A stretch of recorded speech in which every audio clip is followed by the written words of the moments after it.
Hi everyone, welcome back to Geektopia Island. We're here with the new Kevin's Kreations today. I'm your host, Kevin. I'm Cardwell.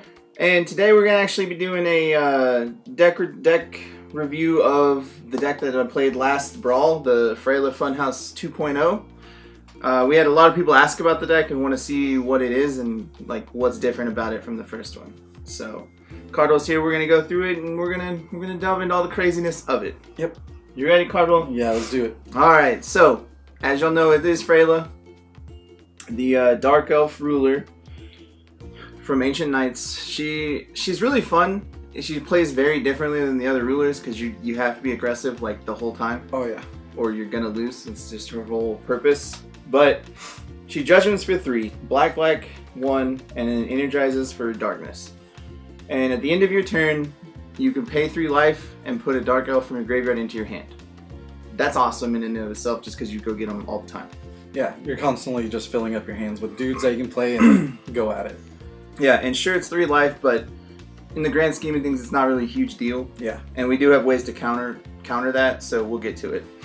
But she judgments, she turns into a 10-8, and then when she comes into the field, you put a Dark Elf from your graveyard into play, under your control.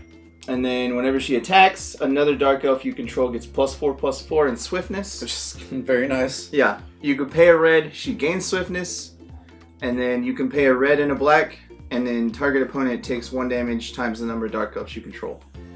Great. So, from playing this deck a lot, I've found that you judgment like turn 4 or 5. It's just what turn you judgment on, because yes, her judgment costs 3, and sometimes you need to just do it at 3, but you don't really get use out of her unless you judgment for 4 with 3 and then have the red open for swiftness. Yes. Because some of your Dark Elves do cost, 3 or so, and if they're in the graveyard, then that's good. Yeah. They've done their duty and then coming back. Yeah, but like we do have good combo pieces to get with the graveyard, and we'll get to those, but for the most part, she judgments you want 4 mana to judgment with her. It's just easier that way, really. Yeah. Because you get more value out of her. Because when she judgments and flips, she's going to get killed off real quick. Like, if they don't, then you just get to have too much power on field.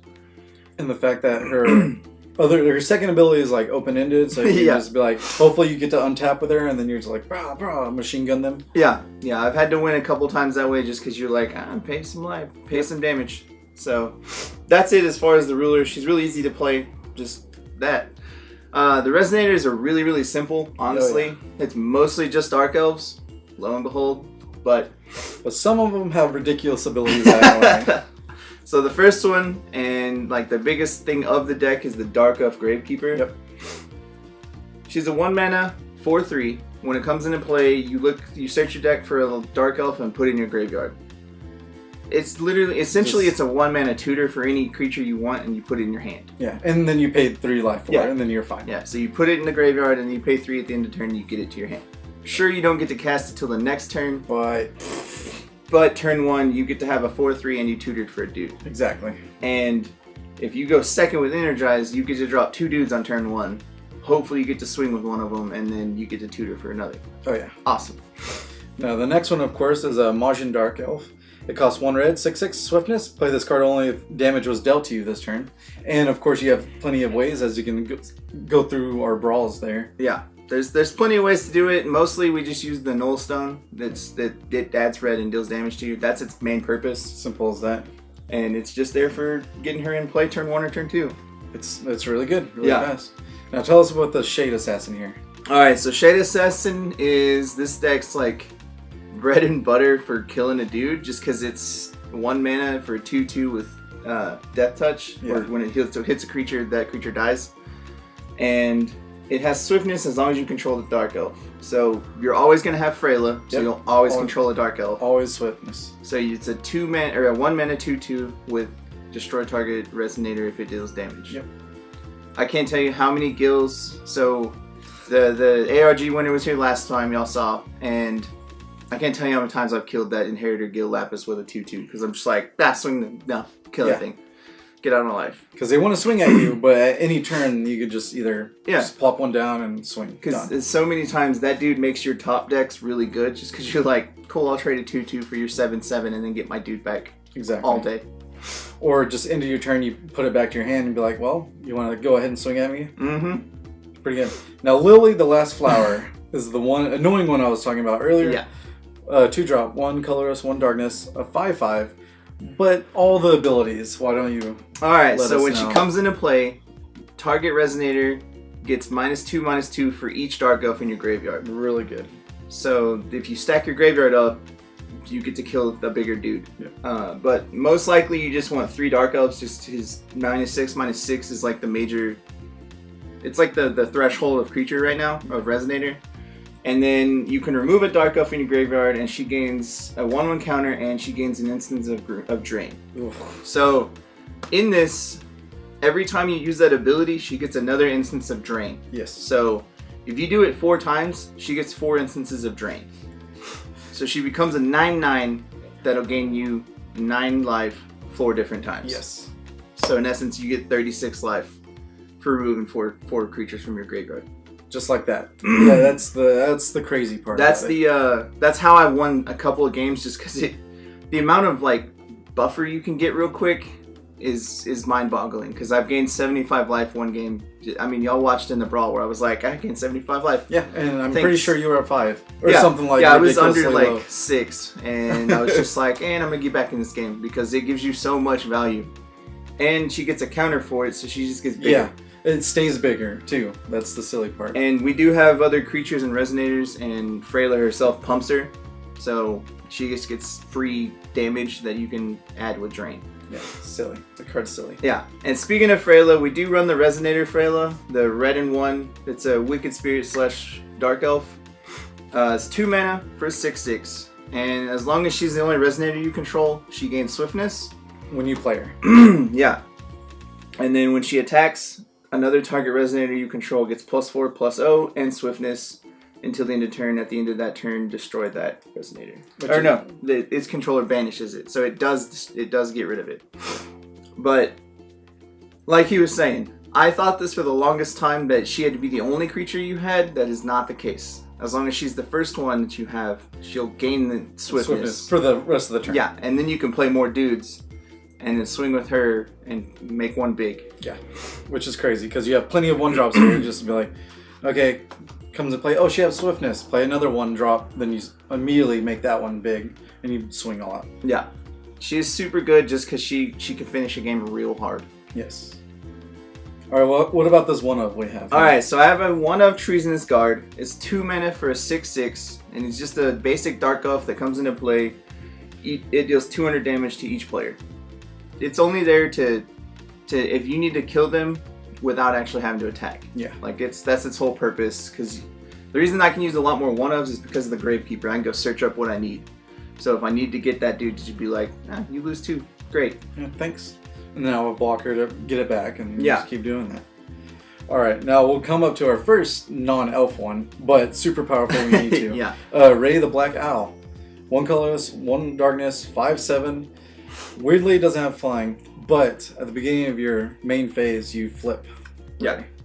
And when she flips, she turns into 0, the 8/9 flyer. Yep. And then entities you control gain when this becomes the target of a spell or an ability, counter that spell for the first time. So, like, if it's the first thing played, it gets countered, or first thing targeting. Which is a little good because you have a bunch of little dudes that you want to just be swinging in, and if they start trying to kill them, then that'll help you. Yeah. And Ray actually plays a very big part in this deck in that she can, yes, give you that ability, but she's a very good flex card in this deck because she's the main thing I sideboard out, and we'll get to that when we get to sideboard. But she's got a lot going for her, but just remember, she does counter your own spells, so your own abilities. So if Frayla taps and makes things bigger, that's going to get countered if you have one. Yeah. But they're probably going to do their best to kill 0 because nobody likes that. Exactly. And the other Resonator that is in here that is not a Dark Elf is Jeanne Dark, the Mad Maiden. Because it's just good. She's amazing in an aggro deck. 2 mana, 7/5. This card gains Swiftness and cannot be destroyed by J, or if there's 3 or more J Resonators in play that you control. And then if she would deal damage, you put a negative counter on that for each damage that she would deal. Yep. So anyone tries to prevent damage, it doesn't cause damage, therefore it still goes through. Yeah. And in this deck, you're literally playing 2 drops and 1 drop, so you're Yeah. probably going to have 3 dudes really quickly. Even on turn 3, you can have 3 dudes. So Yeah. pretty awesome. And then it's just she's really good in what she does because she gives you the ability to just get there. And if you deal with imperishable rulers, well, the counters stay on them as soon as they die. So if they try to, play them, judgment them again, they just die immediately. Yeah, great. Your Scarlet has 7 counters on it. Sorry about you. You're gone. Yeah. All right, so we got a couple more Resonators. They are back to Dark Elves. Yep. Lily's Protector. I wasn't sure about this card at first, but the more I played it, the more I was like, this card is awesome. It's very good. So it's a 3 mana 7/7, and when it gets removed from your graveyard, you can give target Dark Elf Barrier. So it's mostly good with Lily. That's its real purpose in life. But just the ability to instantly gain barrier to whatever you want is super strong. And we run 2 of them. You can put more, but I don't really feel like you need to, just because you can go search it up with Dark Elf Gravekeeper. It's one of the first things you want in your graveyard, just so you can be like Lily, Protector, or if you have Judgment Turn, you can protect the actual Frayla, because she's still a Dark Elf. And the Protector doesn't have to target the Lily. It just is any Dark Elf. Yeah, which is nice. And what about this Dark Elf Fugitive? He looks really, really sad. So okay. He is a fugitive, so I guess that's why he's sad. But 2 darkness, 2 colorless, 8/8. Enters the field, search your deck for an elf or dark elf, reveal it, and put it in your hand. Simple as that. Yeah, so me and my roommate figured out we needed a bigger dude.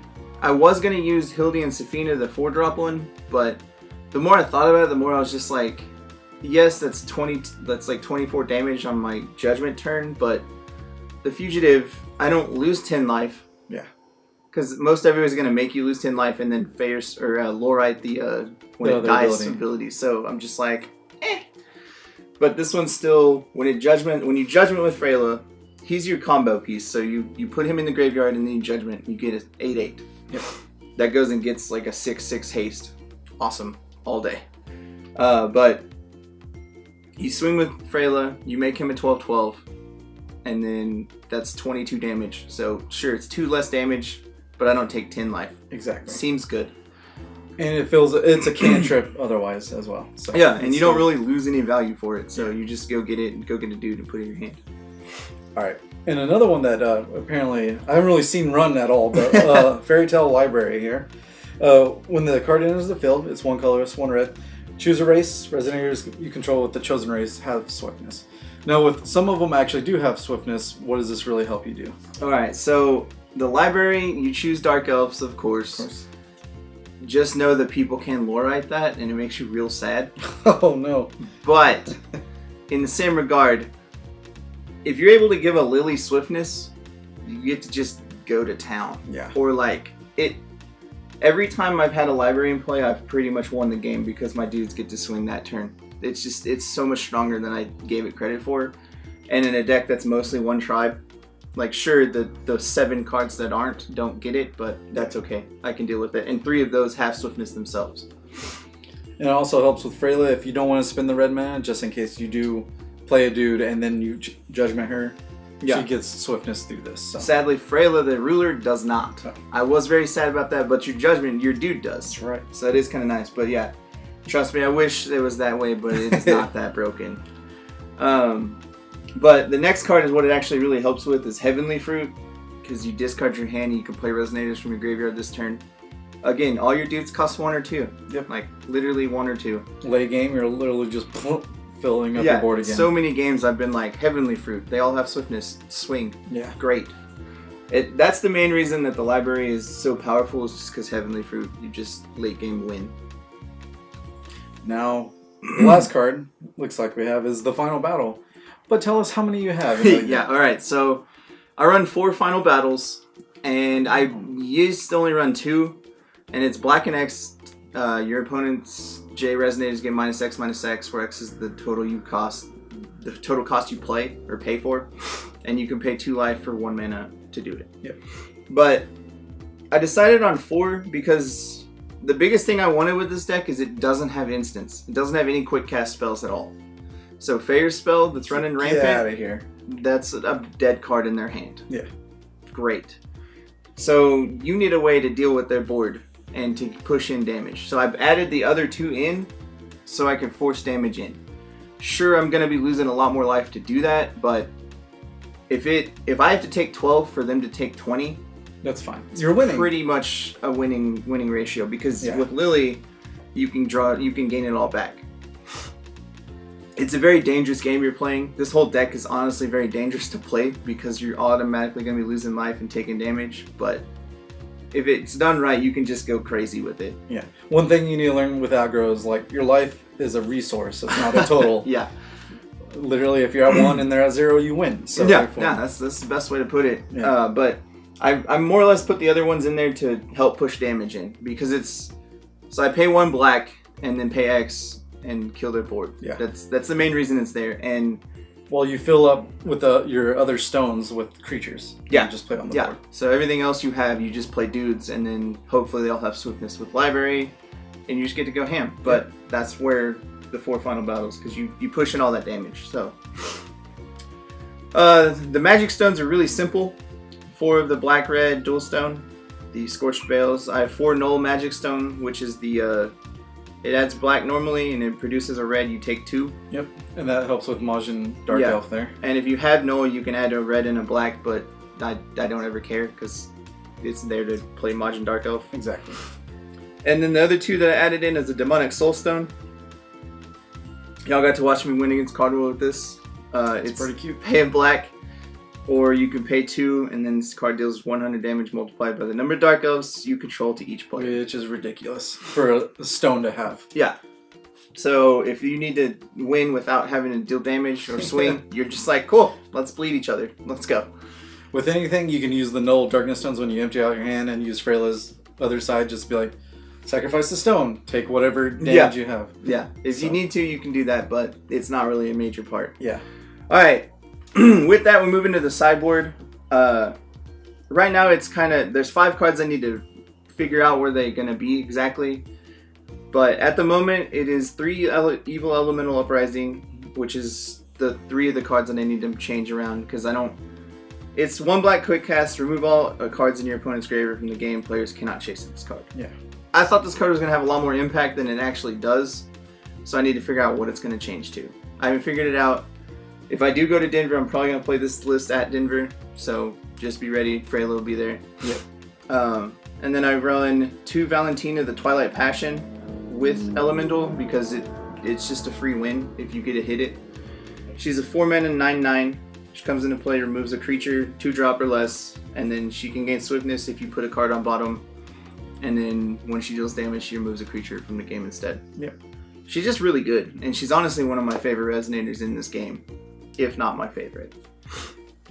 But the Trixie card that I have is Ceaseless Devotion. So I was thinking about what's the major decks right now, and AU is one of them.